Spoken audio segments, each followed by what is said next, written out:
What is USAID, or the United States Agency for International Development? Well, it's in the name. They do international development aid. That includes economic development, infrastructure, jobs training, but it's also building schools and hospitals, delivering vaccines and medicine, humanitarian aid, and human rights initiatives, among plenty of other things. The US government didn't create USAID out of the goodness of their hearts. USAID is an arm of US soft power, as opposed to, the hard kind.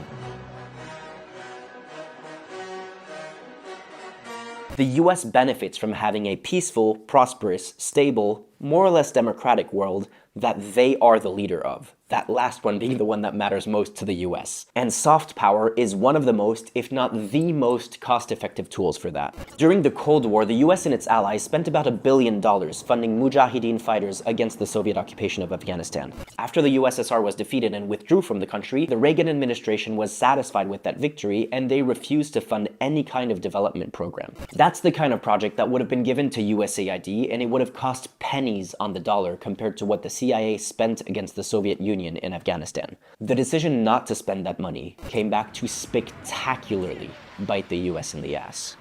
Not only does soft power help create the kind of global economy that brings in more money through international trade than what the US spends on soft power, but it also helps avoid wars that are way more costly both economically and in human terms than the cost of soft power. The war in Afghanistan on its own cost an estimated $2.3 trillion between 2001 and 2022.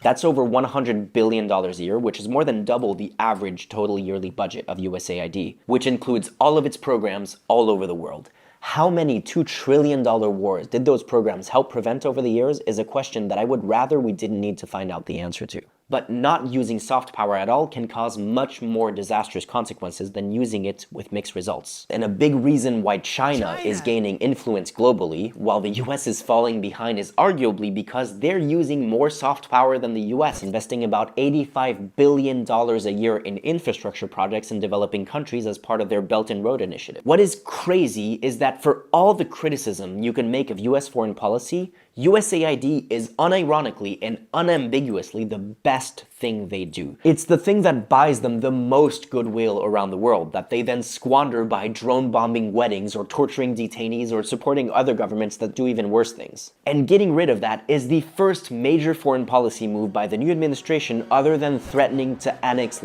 4 countries at this point. What the dismantling of USAID says is that the US is walking away from the issue of human rights altogether, which is also why they walked away from the UN Human Rights Council.